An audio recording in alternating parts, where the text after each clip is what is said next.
Você dorme demais, mãe. Foi isso que minha filha disse. E nem se importou se a família toda estava escutando. Depois de 9 anos cozinhando para ela, limpando a casa dela, pagando conta, buscando criança na escola. Mas ela não sabia de uma coisa, mas o Marcos não sabia de uma coisa. Nenhum dos dois sabia. Eu tinha um caderninho verde e um celular velho que ficava gravando no corredor toda madrugada. E o que eu gravei tinha relação com o marido da minha filha, o Marcos. Amigas, você já deve ter percebido que a coisa deve ser uma fofoca daquelas, né? E foi. Tudo mudou em nossas vidas. Meu nome é Neuza Aparecida Ferreira. Tenho 68 anos. E essa história precisa ser contada. Naquela tarde, eu tinha acabado de voltar do mercado com as sacolas pesadas quando ouvi minha filha dizer aquilo. Cláudia estava na sala com a cunhada Patrícia, a irmã do Marcos, e os meus netos Pietro e Lara brincavam no tapete. Eu parei no corredor, sacolas nas mãos, e ouvi. A minha mãe não faz nada de útil, Pati. Fica o dia todo por aí, e quando chega a hora de ajudar de verdade, tá dormindo. A Patrícia deu uma risadinha. E eu ali, parada, com 2 quilos de feijão e frango para fazer o jantar delas. Engoli. Entrei na cozinha. Comecei a desempacotar as compras. E lembrei do Roberto. Lembrei que ele dizia que eu era a pessoa mais forte que conhecia. Não de fazer força, Neuza, de aguentar. 32 anos de plantão noturno. Quantas vezes cheguei em casa às 6 da manhã, ainda com cheiro de hospital, e fiz café antes de dormir porque Roberto saía para trabalhar às 7. Quantas vezes dormi 2 horas e levantei para buscar a Cláudia na escola? Meu sono era o que sobrava depois de tudo. Sempre foi. Voltei ao agora. O frango estava descongelando na pia. Lá fora, a risadinha da Patrícia ainda ecoava. Fui até o meu quarto, abri a gaveta da mesinha, passei os dedos no caderninho verde. Estava lá. 43 páginas escritas com a letra miúda que aprendi a anotar em fichas de paciente. Datas, horários, fragmentos, o nome Fernanda. Tudo lá. Respirei fundo e voltei para a cozinha fazer o jantar da família que me chamava de peso. Eu não nasci em Curitiba. Vim de Londrina com 23 anos, uma mala de couro marrom e um endereço de pensão no bairro Portão que uma colega tinha me dado. Vim porque o hospital regional estava contratando técnico de enfermagem e eu precisava de futuro. Não de conforto, de futuro mesmo. Aprendi cedo que as coisas não chegam. Você vai até elas. Conheci o Roberto no 2º ano de trabalho. Ele era eletricista do hospital, consertava tomada, trocava lâmpada, resolvia problema. A gente se casou em 88. Compramos um apartamento no Portão financiado. E a Cláudia nasceu em 87. Antes do casamento, porque a vida não espera a ordem. Roberto nunca me abandonou, nunca me desrespeitou. Trabalhou até o último dia antes do infarto em 2012. 64 anos. Foi rápido. Uma quinta-feira de manhã, ele saiu para trabalhar e não voltou. Fiquei 2 anos sozinha no apartamento. Não era solidão ruim, era a solidão de quem precisa de silêncio para reorganizar. Em 2014, vendi o apartamento por R$200 mil, valor justo para a época. O apartamento era pequeno, mas quitado e bem localizado. Guardei o dinheiro e comecei a pensar no futuro. Em 2015, me aposentei com 32 anos de INSS, pensão de pouco mais de R$3 mil por mês. E a Cláudia disse, mãe, por que pagar aluguel? Vem morar com a gente. Eu deveria ter perguntado com qual gente. Mas não perguntei. Em 2016, a Cláudia e o Marcos compraram um sobrado no Cajuru. Eu dei a entrada. R$80 mil de coração aberto, porque era para a filha e porque eu achava que era um bom casamento. Não assinei papel, não exigi nada. Dei porque queria dar. Fui morar com eles, levei minha mobília para o quarto dos fundos e comecei a fazer o que sempre fiz, trabalhar. Cozinhava todo dia, limpava a casa 3 vezes por semana. Buscava o Pietro e a Lara na escola quando a Cláudia tinha consulta ou quando o Marcos precisava do carro. Pagava R$2 mil por mês para ajudar nas contas, cobria os remédios da Cláudia. Ela tinha problema de coluna desde 2019, estava de licença do magistério, e ainda bancava as consultas particulares dos netos quando o plano não cobria. Nunca reclamei, nunca marquei ponto. Não era pensão, era família. O Marcos sempre foi difícil. Não era maldoso no começo, era só frio. O tipo de homem que cumprimenta sem olhar no olho, que agradece sem sentir. Mas eu respeitava o espaço dele. Tentava não aparecer quando ele estava em casa no fim de semana, comia mais cedo para liberar a cozinha, evitava ligar a televisão alto. Fazia tudo isso porque a Cláudia parecia feliz, ou pelo menos parecia estável, e estável às vezes é o máximo que a gente consegue. Foi em 2023 que as coisas começaram a mudar. O Marcos passou a chegar tarde. Não todo dia, mas frequente o suficiente para ser padrão. Terças e quintas, quase sempre depois das 10h30. Dizia que era visita técnica, que cliente de condomínio comercial só podia receber fora do horário comercial. A Cláudia aceitava. Eu ouvia. O apartamento dos fundos onde eu dormia ficava no corredor que separava a sala do escritório. O escritório era o cômodo onde o Marcos guardava as ferramentas, fazia as notas fiscais da empresa dele, ficava no computador. Em março de 2024, numa madrugada de quarta-feira, acordei com um murmúrio baixo vindo do corredor. Não era televisão, era a voz. Fui ao banheiro devagar e ouvi pelo batente da porta do escritório. Não, amanhã não dá, a Cláudia tá em casa. Na quinta pode ser. Saudade sua também. Voltei pro quarto, não dormi mais. Naquela manhã, antes de todo mundo acordar, peguei o caderninho verde. O mesmo modelo de espiral que eu usava para anotar medicação no hospital, comprava sempre igual por hábito, e escrevi. Quarta, madrugada de março, voz baixa no escritório. Saudade sua também. Não sabia o nome ainda, não sabia nada ainda. Mas 32 anos de enfermagem me ensinaram que você anota o sintoma antes de ter o diagnóstico. Nas semanas seguintes continuei anotando. Abril. Quinta à noite, passou 1 hora no escritório, ouvi apartamento e um número de endereço que não entendi. Maio. Terça, meia-noite. Fernanda, eu resolvo isso. Nome, Fernanda. Junho. Passou o fim de semana fora, disse que era serviço em Ponta Grossa. Voltou com cheiro de perfume que não era o dele. Em junho também lembrei do celular. O Marcos tinha um smartphone velho de entrada. Um aparelho simples que eu usara por 2 anos antes de trocar e que ficava na caixinha de sapato no alto do meu armário com o carregador original. Ainda funcionava. Eu testei certa vez quando o meu descarregou. Instalei o aplicativo de gravação de voz. Coloquei no modo silencioso e toda noite de terça e quinta deixava o aparelho encostado no vãozinho entre a porta do meu quarto e o batente, apontado para o corredor. Carregava durante o dia quando todo mundo saía. Não fiz isso de raiva. Fiz porque era mãe e estava com medo do que a filha não estava enxergando. Foi numa quinta de julho, 2 semanas antes da cena da sala, que gravei a conversa mais longa. Não ouvi na hora. Escutei no dia seguinte, fone de ouvido, porta do quarto trancada. O Marcos falou por 40 minutos. Falou do fim de semana de abril que ia planejar em Florianópolis. Falou que a Cláudia não percebe nada.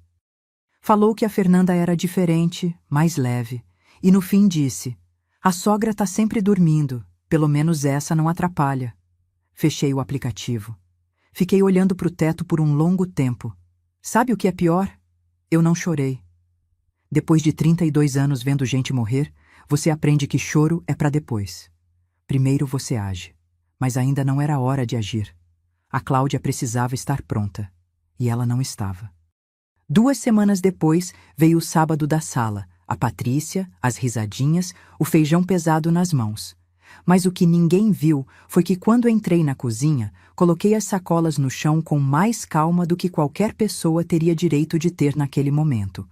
Porque eu já sabia há meses. E saber muda tudo. Quando você sabe, para de reagir e começa a calcular.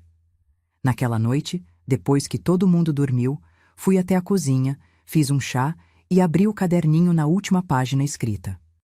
43 registros. Mais de 20 horas de gravação divididas em 18 arquivos no celular. Passei o dedo na capa verde e pensei no Roberto. Ele sempre dizia que eu era forte de aguentar, mas dessa vez eu não ia aguentar. Dessa vez, eu ia usar. O mês de agosto passou pesado. A Cláudia continuou fazendo piadinhas sobre meu sono na frente dos netos, sobre quanto eu comia, sobre o espaço que eu ocupava. O Marcos ficou mais tranquilo, curiosamente mais gentil comigo, talvez sentindo que precisava me manter quieta. Pietro, meu neto de 12 anos, uma vez veio me perguntar baixinho no corredor: Vó, você tá bem? Segurei o choro, dei um sorriso e disse que estava ótima.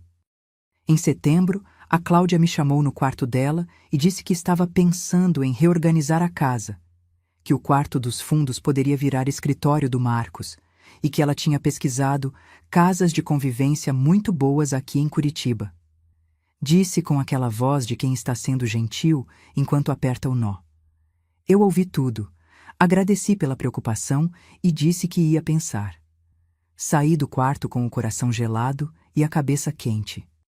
Naquela noite, liguei para Dona Ivete, minha vizinha de apartamento em Londrina de 40 anos atrás, que havia anos me ligava toda domingo às 9 da manhã.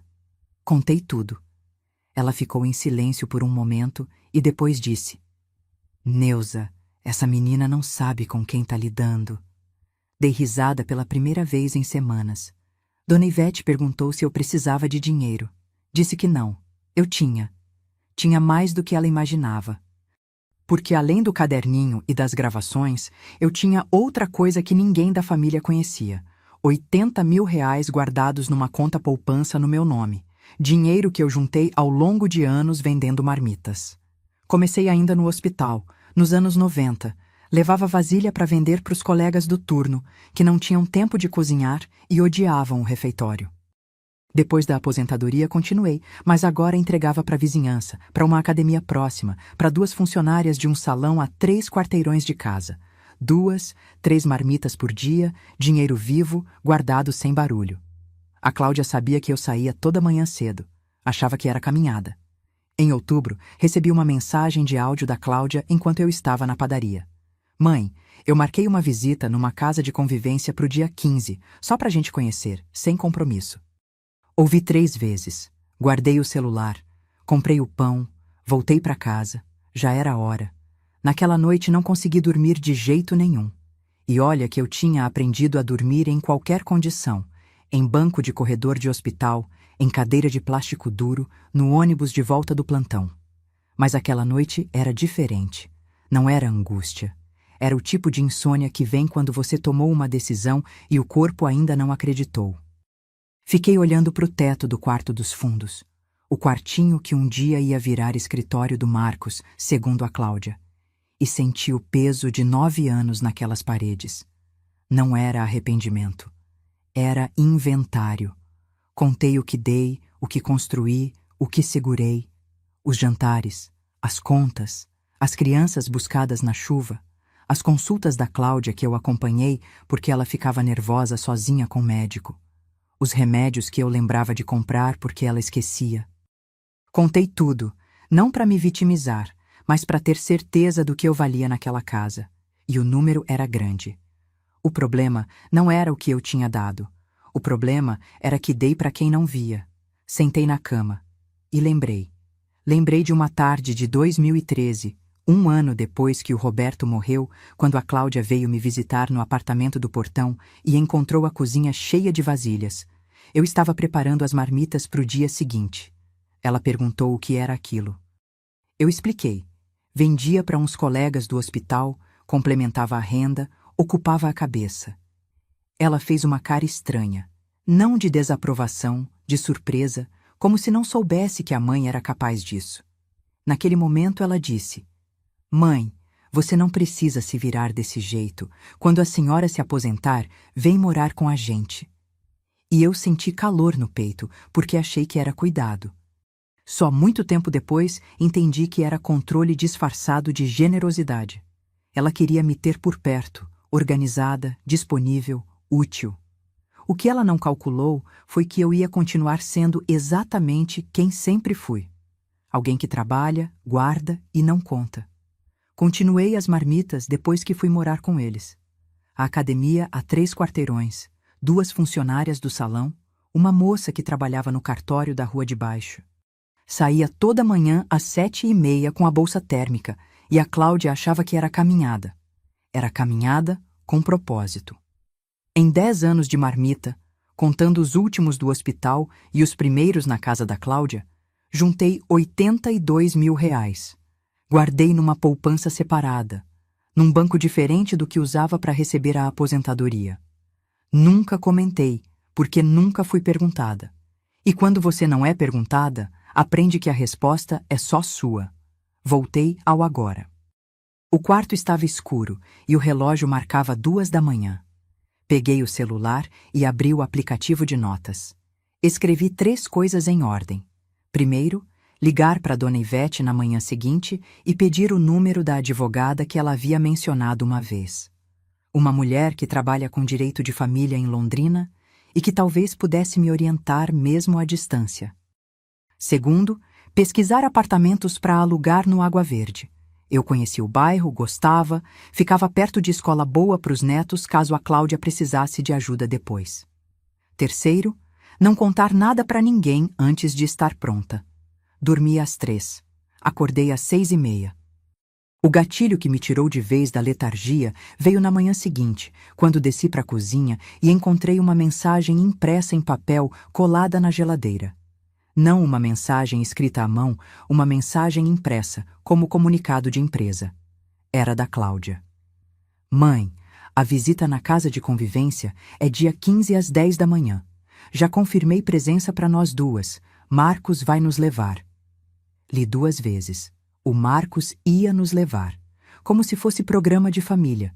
Como se eu já tivesse concordado. Dobrei o papel com cuidado, guardei no bolso do avental e fui fazer o café.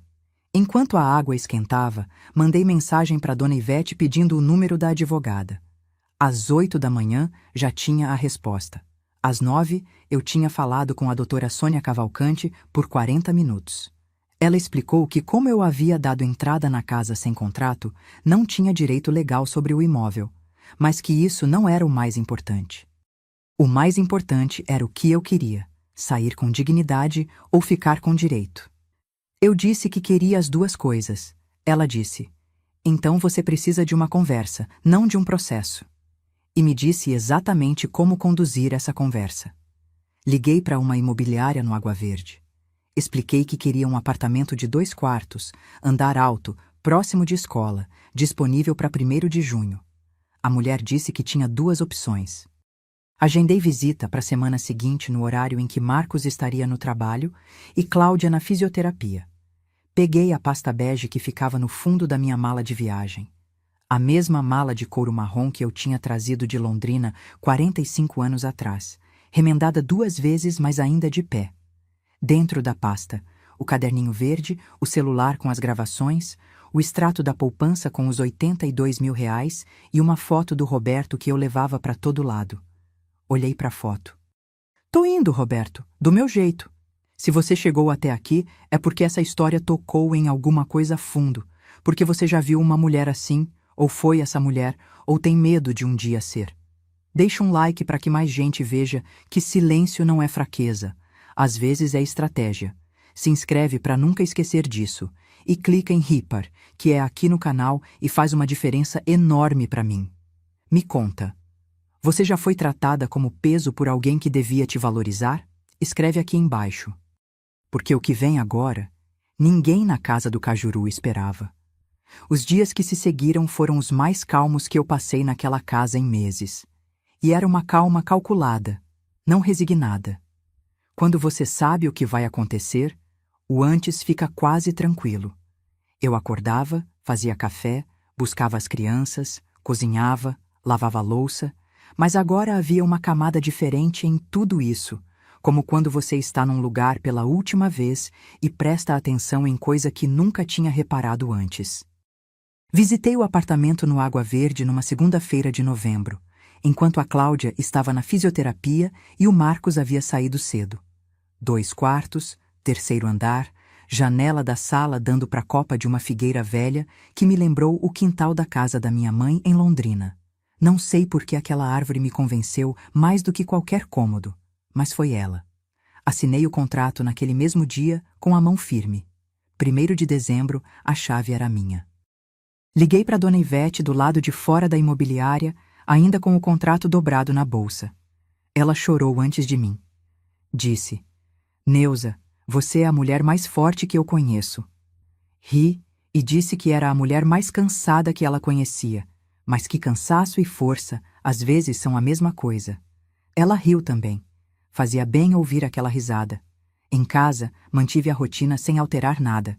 Cozinhava, buscava as crianças, pagava as contas.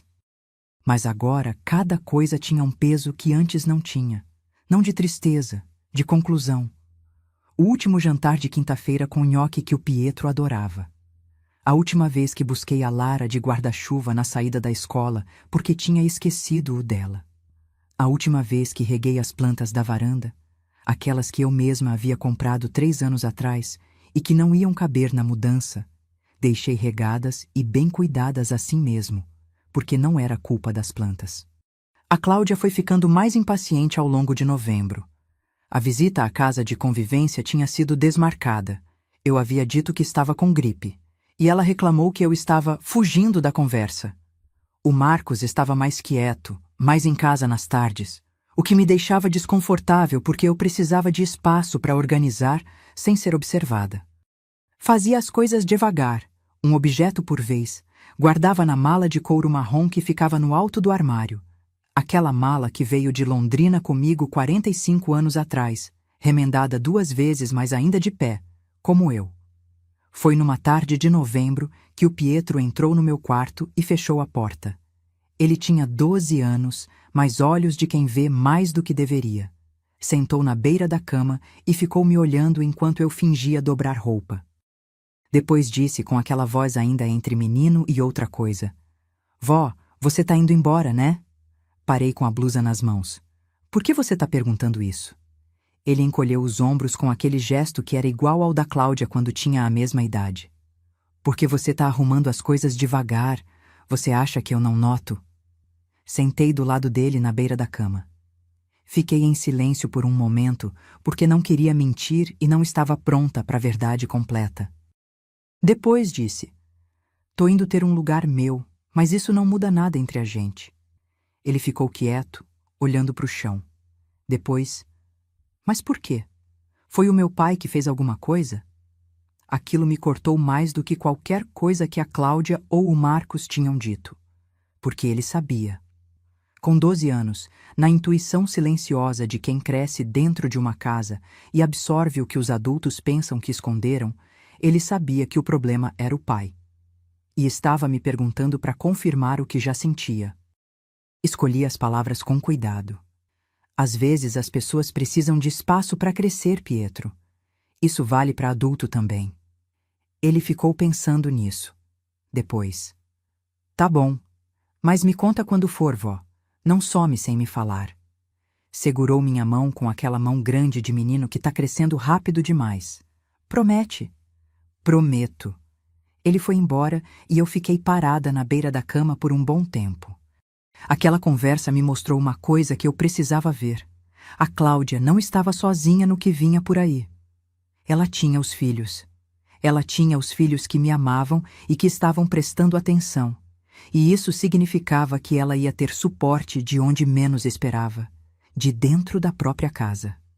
Mandei mensagem para a doutora Sônia Cavalcante naquela noite, atualizando a situação. Ela confirmou o que eu já sabia. Juridicamente, eu não tinha direito sobre o imóvel do Cajuru porque não havia contrato, mas os R$ 80 mil que eu dei de entrada eram reivindicáveis se eu quisesse acionar. Seria um processo longo, mas possível. Disse que não queria processo. Queria sair. Ela disse: Então você tem tudo o que precisa. Escolha bem o momento. Escolhi uma quinta-feira de março de 2025. Por que quinta? Porque era o dia em que o Marcos saía mais cedo. Visita técnica no período da manhã, voltava depois do almoço. Me dava a manhã inteira com a Cláudia antes dele aparecer. Por que março? Começo de ano letivo, as crianças na escola desde as 7h30. Rotina previsível. Por que de manhã?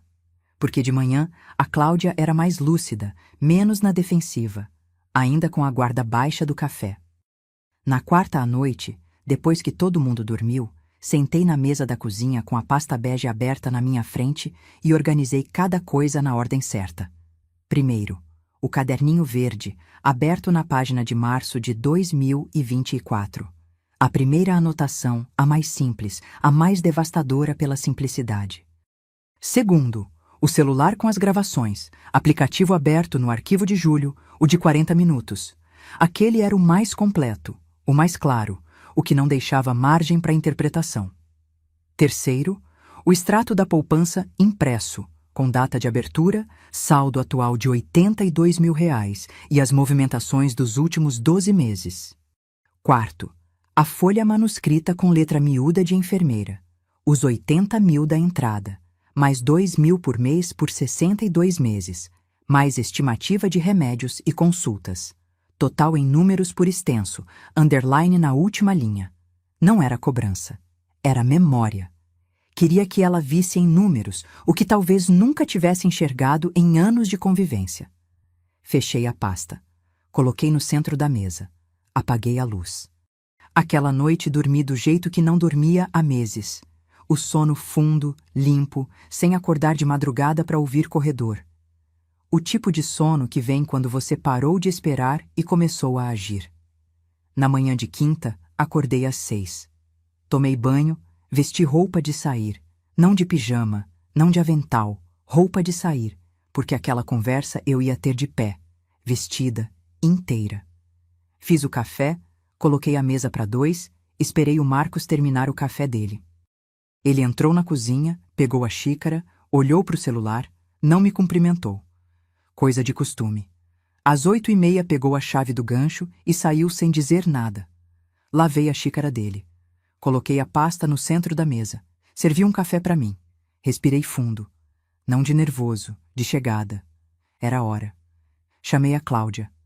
A Cláudia desceu de pijama, cabelo preso, com aquela cara de quem não dormiu direito, mas não ia admitir. Perguntou se tinha mais café, enquanto ainda estava no último degrau da escada. Servi sem dizer nada. Ela sentou do lado oposto da mesa, envolveu a xícara com as 2 mãos, como sempre fazia quando estava com frio ou com a guarda um pouco baixa. E aí olhou para a pasta bege no centro da mesa com uma expressão que misturava curiosidade com aquela coisa que a gente sente quando presume que a conversa não vai ser boa. O que é isso? Senta direito, Cláudia. Preciso te mostrar alguma coisa. Ela ajeitou na cadeira. Cruzou os braços, gesto antigo, de sempre, de quando ia ouvir coisa que não queria. Conheço esse corpo há 38 anos. Abri a pasta. Peguei o caderninho verde e coloquei na frente dela. Aberto na primeira página, letra miúda, data de março de 2024 no topo. Isso aqui eu escrevi desde março do ano passado. Ela olhou para o caderninho sem tocá-lo. Franziu a testa. O que é isso, mãe? Parece ficha de paciente. É o que eu ouvia de madrugada. Enquanto dormia demais, segundo você. O silêncio que seguiu essa frase durou talvez 3 segundos, mas pareceu muito mais. Ela desceu os olhos para o caderninho com uma expressão que ainda não era alarme. Era confusão, aquela confusão de quem não está entendendo, mas o corpo já começou a entender por conta própria. Pegou o caderninho com cuidado, como se fosse frágil, e começou a ler. Eu fiquei quieta. Deixei ela ler. Vi a expressão mudar página por página, não de uma vez, não em salto dramático, mas devagar, como maré que sobe sem que você perceba o exato momento em que molhou o pé. Na segunda página, ela já estava com a mandíbula levemente tensa. Na terceira, o dedo que virava a folha estava mais lento. Lá pelo meio do caderninho apareceu o nome Fernanda pela primeira vez. Eu vi ela parar, reler, continuar. Quando chegou na última página, fechou o caderninho com cuidado e ficou olhando para a capa verde por um momento que pareceu muito mais longo do que foi. Quando levantou os olhos para mim, havia água neles. Não choro ainda, aquele estágio anterior ao choro, quando você ainda está tentando encontrar a interpretação que não dói. Mãe, A voz saiu baixa, quase sem ar. Você pode ter ouvido errado. Pode ser cliente. O Marcos tem cliente mulher. Você sabe que ele tem. Ele atende condomínio comercial e... Cláudia. Ela parou. Peguei o celular. Abri o aplicativo de gravação. Encontrei o arquivo de julho, 43 minutos. E dei play sem anunciar, sem preparar, sem aviso. Só dei play. A voz do Marcos encheu a cozinha silenciosa da quinta de manhã como se ele estivesse ali, clara, próxima, sem ruído de fundo que desse dúvida. A primeira frase foi: Não, amanhã não dá. A Cláudia tá em casa o dia todo por causa da físio. E eu vi minha filha fechar os olhos. Deixei tocar. 30 segundos. 1 minuto. 2. A voz do marido dela construindo planos com outra mulher, combinando dia, combinando lugar, usando o nome Fernanda com aquela intimidade de quem usa um nome a tempo. Não como nome de cliente, como nome de pessoa que espera. A Cláudia ficou com os olhos fechados por um longo trecho, dedos apertados em volta da xícara que já estava fria. Quando o Marcos disse: Esse fim de semana longo de abril eu consigo, falo que é serviço em Florianópolis, a Cláudia não questiona. Ela abriu os olhos e fitou um ponto fixo na mesa entre nós. 3 minutos. 4. A voz continuou. Falou da Fernanda como mais leve, sabe? Sem aquela coisa pesada de família sempre em cima. Falou que estava cansado de ter que justificar cada passo. E então chegou na parte que eu sabia que ia cortar mais fundo, porque eu havia ouvido aquela parte 12 vezes no fone de ouvido e cada vez cortava igual. A sogra pelo menos não incomoda, fica no quartinho dela dormindo. Essa eu não precisava nem que fosse embora. Pausei. O silêncio que se instalou depois era outro tipo de silêncio. Não o da incerteza, não o de antes do choro. Era o silêncio de depois que alguma coisa quebra de vez e você está no meio dos cacos tentando entender o tamanho. Desde quando? A voz da Cláudia saiu diferente. Não era mais a voz defensiva de antes. Era a voz de quem já parou de defender e passou para contabilizar o estrago. As gravações são de junho do ano passado, as anotações desde março, mas pelo que ouvi nas conversas, acho que começa muito antes disso. Ela ficou olhando para a mesa. Depois levou as 2 mãos ao rosto e ficou assim, não chorando ainda, só cobrindo, como criança que se esconde atrás das mãos achando que o mundo some. Eu esperei. Não fui até ela, não toquei, não disse que ia ficar tudo bem, porque não sabia se ia e porque ela precisava daquele momento de processar sem que ninguém tentasse consertar antes da hora. Quando tirou as mãos do rosto, os olhos estavam vermelhos, mas a expressão estava diferente, mais firme, menos perdida. Olhou para mim com uma pergunta que demorou 1 segundo para sair. Por que você não me contou antes? Por que ficou com isso guardado tanto tempo? E essa era a pergunta honesta. A pergunta sem defesa, sem raiva deslocada. A pergunta real de alguém que quer entender, não de alguém que quer atacar. Respirei fundo. Porque em março você não estava pronta. Se eu tivesse chegado com isso em maio, você teria defendido ele. Conheço você, Cláudia. Você teria dito que eu estava mal interpretando, que tinha ciúme do casamento dela, que eu queria criar problema. Você teria ficado com raiva de mim, ele teria ficado sabendo, eu teria perdido a prova e perdido você ao mesmo tempo. Eu precisava esperar você estar firme o suficiente para ouvir sem precisar se defender. Ela ficou olhando para mim por um longo momento. Depois disse, quase em sussurro: Você ficou meses sabendo disso. Meses me vendo com ele, me vendo defendendo ele quando você reclamava de alguma coisa, me vendo...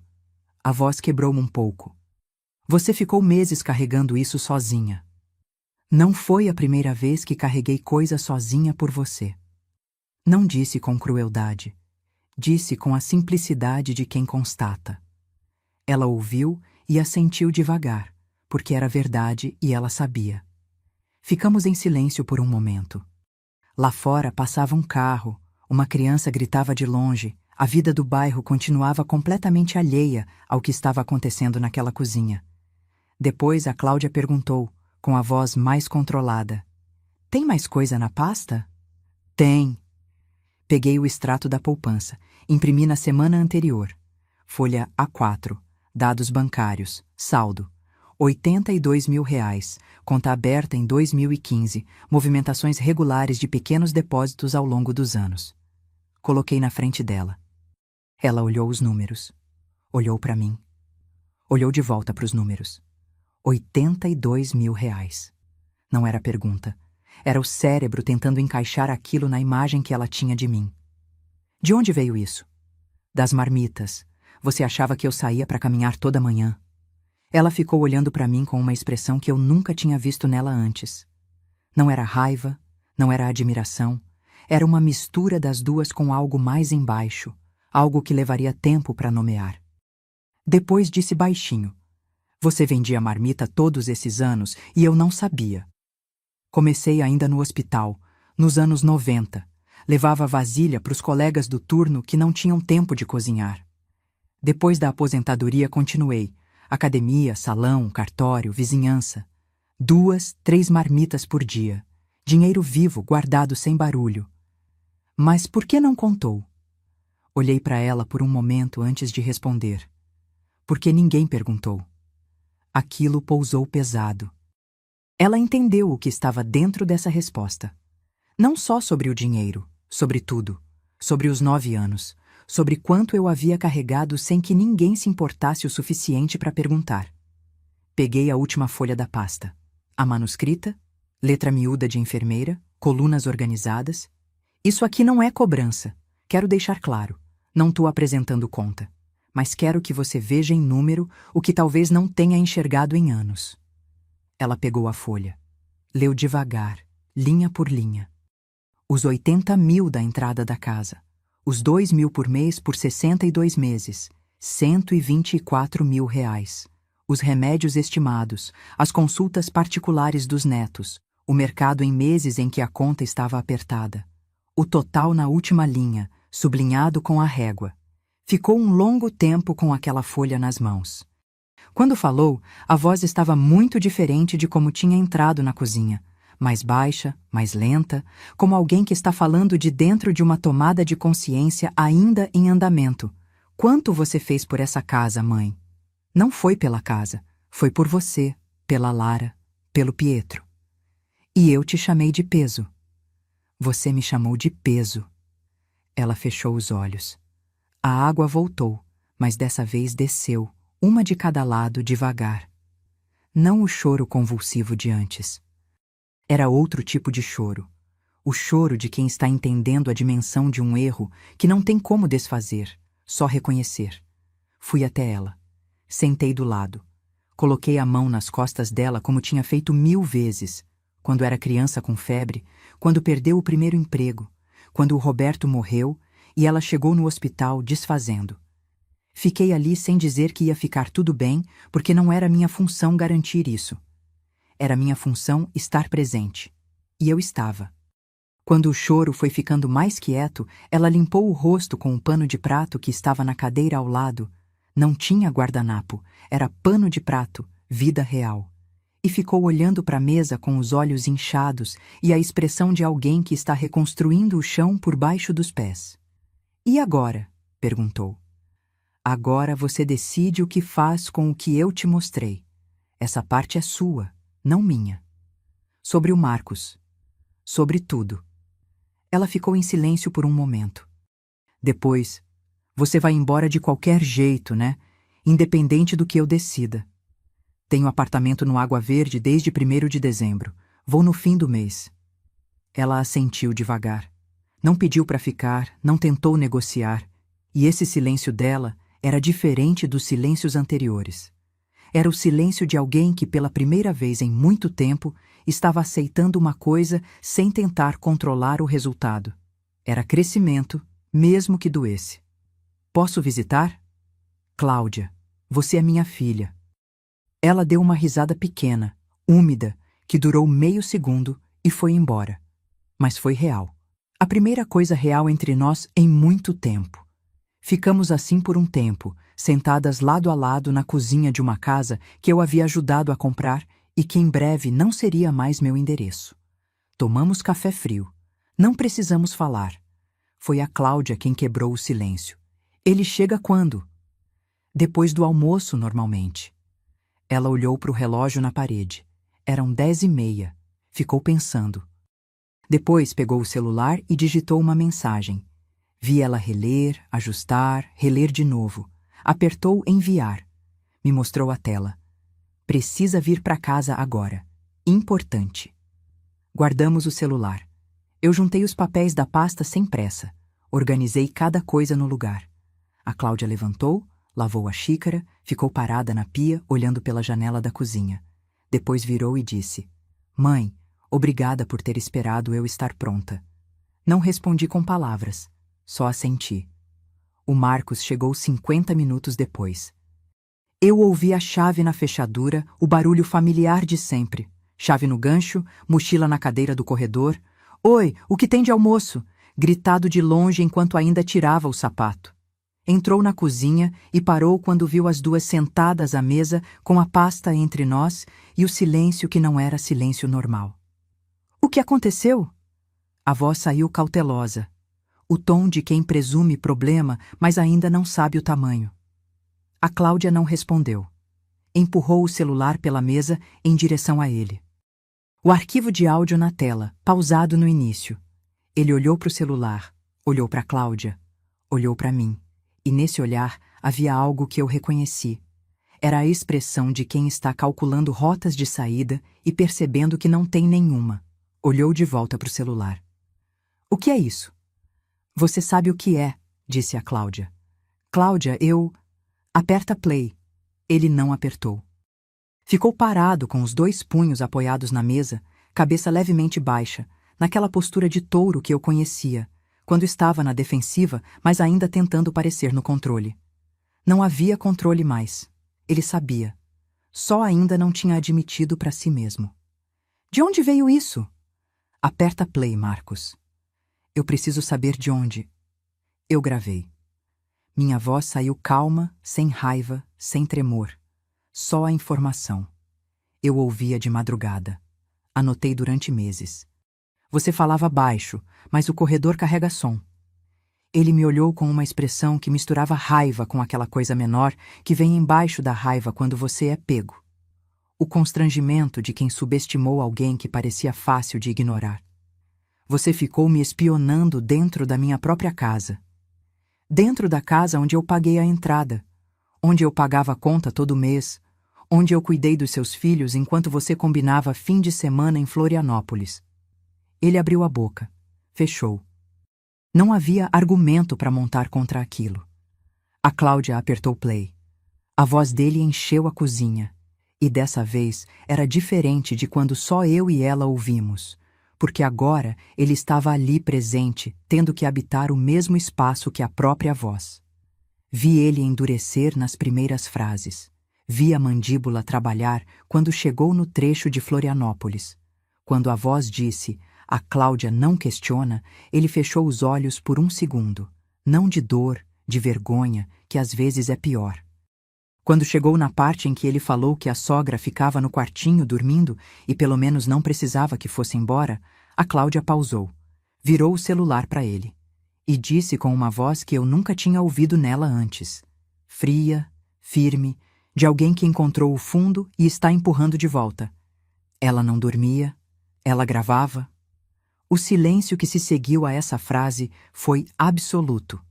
O Marcos ficou olhando para o celular pausado, como se esperasse que aquilo se desfizesse. Depois olhou para mim, e dessa vez o olhar era diferente do anterior. Não havia mais cálculo. Havia só o reconhecimento nu de quem entende que foi visto por completo por alguém que fingiu não ver. Ele tentou. Claro que tentou. É o que as pessoas fazem quando o chão some. Disse que foi uma fase, que estava passando por muita pressão na empresa, que a Fernanda era uma amiga que tinha virado outra coisa, mas que ia terminar, que ele amava a Cláudia, que a família era o mais importante. Cada frase saindo mais desesperada que a anterior, cada argumento mais frágil porque não havia base para apoiar. A base havia sido removida, gravação por gravação, página por página, naquela manhã de março. A Cláudia ouviu tudo.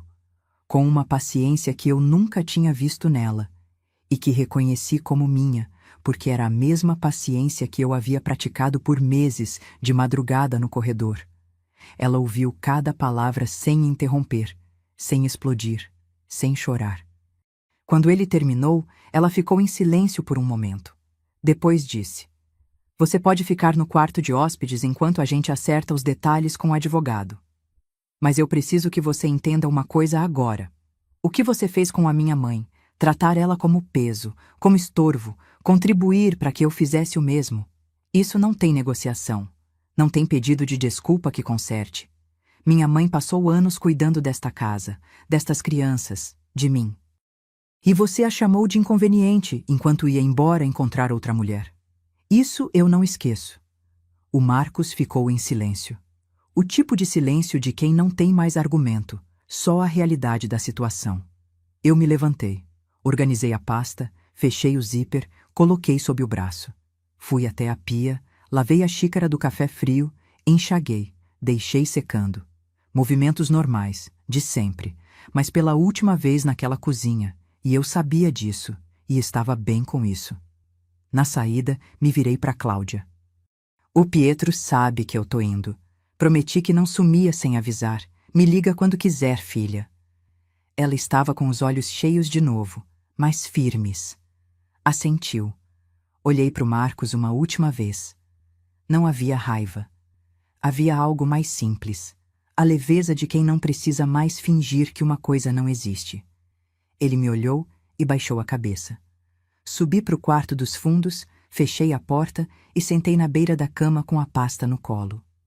Fiquei ali em silêncio por um momento, ouvindo as vozes abafadas lá embaixo. A Cláudia falando, o Marcos respondendo, o começo de uma conversa longa que eles iam precisar ter sem mim. Era deles agora. Eu havia feito minha parte. Peguei a foto do Roberto da mesinha, a pequena, a que viajava comigo, e coloquei na pasta. Levantei. Fui até o armário e tirei a mala de couro marrom do alto. Estava quase pronta há semanas. Só faltava eu.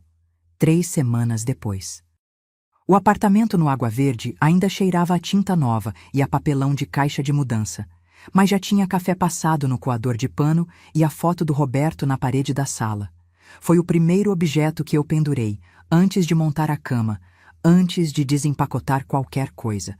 Algumas prioridades a gente não precisa pensar. A figueira lá embaixo estava no meio do outono de Curitiba, perdendo folha devagar, com aquela elegância das árvores velhas que sabem que vão brotar de novo, sem drama, sem urgência. Eu ficava observando da janela com a xícara quente nas mãos e achava aquilo bonito de um jeito que só a gente que passou por coisa pesada consegue achar. A beleza simples de uma manhã comum que é sua. A Cláudia tinha pedido o divórcio na semana anterior. Me ligou para contar, voz firme, sem choro. Disse que estava bem, que as crianças estavam bem, que havia contratado uma advogada em Curitiba e que estava cuidando de tudo. Não pediu ajuda, não precisou. Eu ouvi aquela voz firme e reconheci nela algo que demorou tempo para crescer. O começo de uma mulher que para de pedir permissão para ocupar espaço. Isso não tem preço. No sábado, o Pietro chegou com a Lara às 2 da tarde, como combinado. Subiram os 3 degraus da entrada do prédio com aquela energia de criança que não sabe fingir que não está animada. E quando abri a porta, a Lara entrou primeiro e foi direto para a janela ver a figueira. "Vó, que árvore bonita!" E o Pietro ficou parado no corredor, olhando para o apartamento com aquela expressão avaliadora de homem novo, que ainda não sabe que está fazendo aquela expressão, e depois disse: "Ficou bom, vó. Parece você." Não sei exatamente o que ele quis dizer com isso. Mas soou certo. Fizemos bolo de laranja. A receita da minha mãe, a mesma que ensinei para Cláudia 20 anos atrás e que ela aparentemente não havia repassado, então ensinei de novo. O Pietro anotou cada passo no celular com uma seriedade de quem está registrando coisa importante.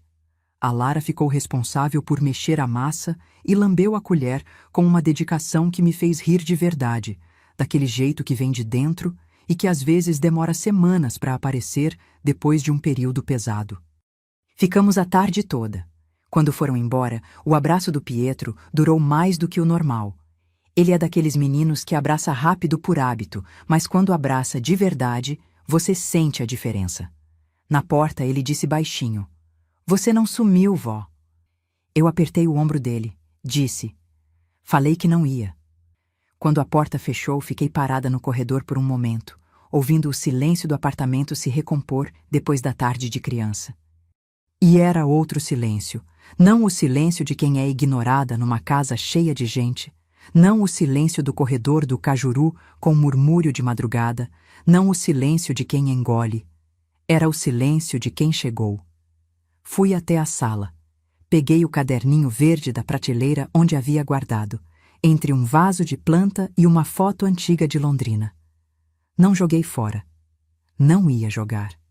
Era parte da história, e história a gente guarda. Mas coloquei do lado da foto do Roberto, porque parecia certo que os dois ficassem juntos. O homem que sempre soube que eu era forte e a prova de que eu era. Olhei para a foto dele por um momento. Você sabia, né, Roberto? Você sempre soube que eu ia dar conta. Ele sempre soube. No fundo, eu também. 68 anos de vida me ensinaram uma coisa que ninguém te conta quando você é jovem e está com pressa de chegar em algum lugar. Força não é não sentir. É sentir tudo, a humilhação, a solidão, a raiva fria de madrugada e continuar de pé. É fazer o café com as mãos que tremem. É anotar no caderninho enquanto dói.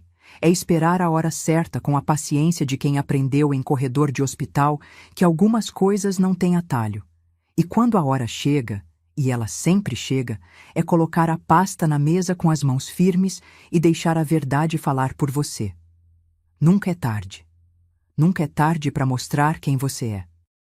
Nunca é tarde para ir embora de onde te chamam de peso. E nunca, nunca é tarde para chegar no lugar que é seu. Mesmo que esse lugar seja um apartamento de 2 quartos com cheiro de tinta nova, uma figueira perdendo folha lá embaixo e café passado no coador de pano numa manhã de outono em Curitiba.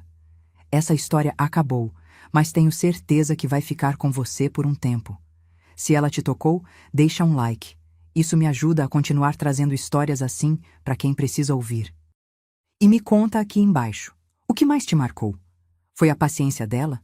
Foi a frase, ela não dormia, ela gravava? Foi o Pietro que percebeu tudo com 12 anos? Escreve aí, porque eu leio cada comentário. Tem muitas outras histórias de mulheres fortes esperando por você aqui. Se inscreve e clica em hypar para não perder a próxima.